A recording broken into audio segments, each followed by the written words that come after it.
All right, first of all, some students think that just because the calculator gives you a whole screen full of digits that you need to write them all down. That is not true.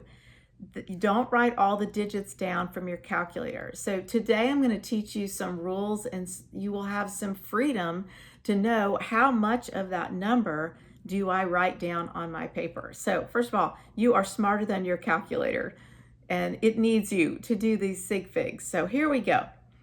There are two rules to memorize. One of them is when you're multiplying and dividing. So again, like I showed you in the last video, we're going to underline sig figs. Now, here's the rule. When you multiply and divide, throw the numbers in your calculator, and then you're going to look at the screen and you're going to round your answer to the least number of sig figs that went into the calculation. So the calculation I'm showing you here, we have 4 sig figs and we have 2 sig figs. So this is the least number, 2 sig figs. So I'm going to round my answer to only 2 sig figs.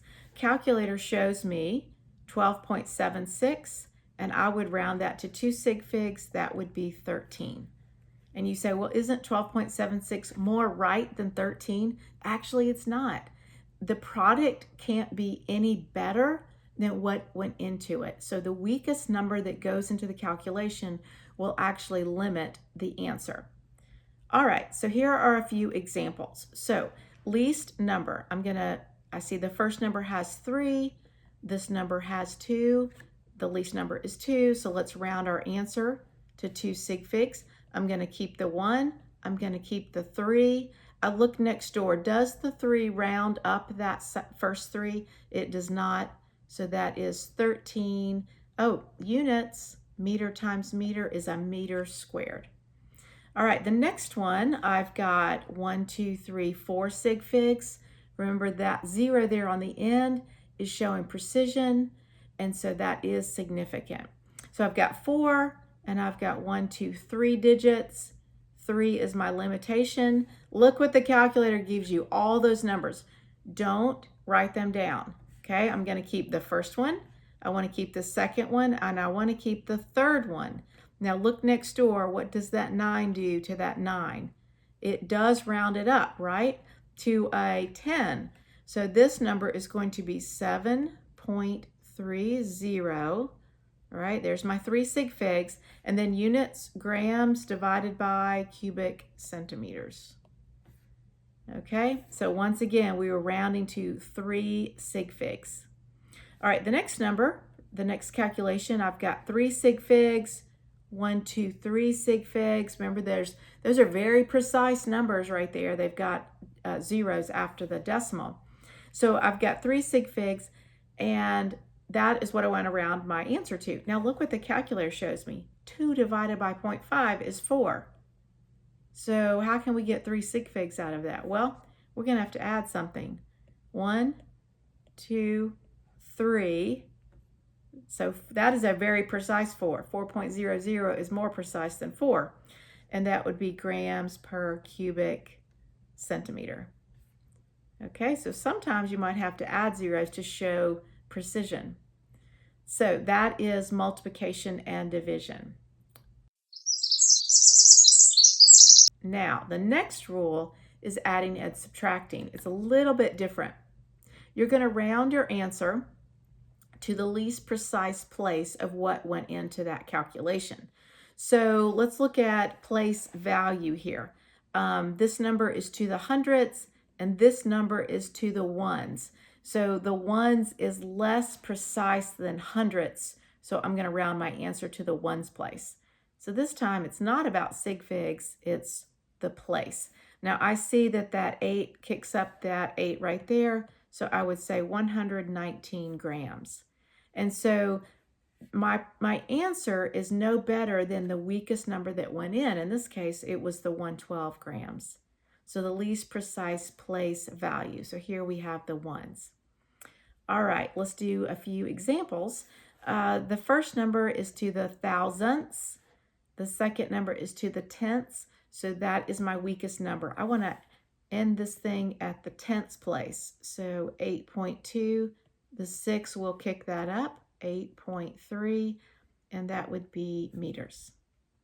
Okay, the next example, I have tenths and I have thousandths. That's my winner right there. That is the, oh, I'm sorry, I was wrong. My winner is right here. The least precise place is what we want to round to. So I'm going to round my answer to the nearest tenth, and so that would be that place right there. The 5 kicks that up, so 4.2 grams. All right, now I'm doing some subtraction. I have a number to the thousandths and another number to the thousandths. So that's where I want to round my answer. Now the calculator shows me 1.5.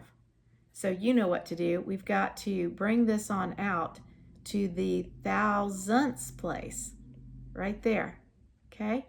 Milliliters, because those are very precise numbers that go in, and so we're gonna have a very precise number coming out. So this one is to the thousandths place. So 2 rules: multiplication, division, and addition and subtraction.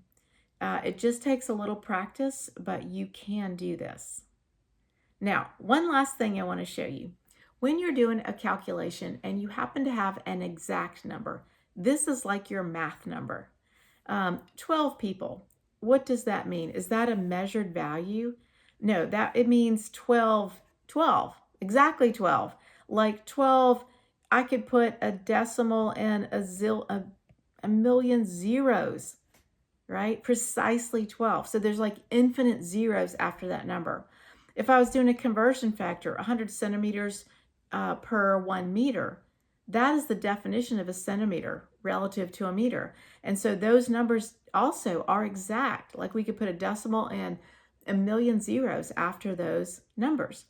So those do not impact sig figs in calculations. So let me show you this little example here. This is a measured number, right? That came off of a balance, 4 sig figs. Okay, and you say, well, does that little conversion factor not limit you down to 1 sig fig? No, these are exact numbers, so they don't count as far as sig figs. So I want to end up with 4 sig figs because that's what limits this calculation. So 100 divided by 1,000 would be 0.1. Ooh, how many sig figs? 4. 1, 2, 3, 4. That is my precise number of kilograms. Okay, if I drop that down to 0.1 kilograms, that would only be 1 sig fig. So 4 sig figs, we got to end up with 4 sig figs on that. Okay, so sig figs, don't be discouraged. It takes a little practice, and you can do this.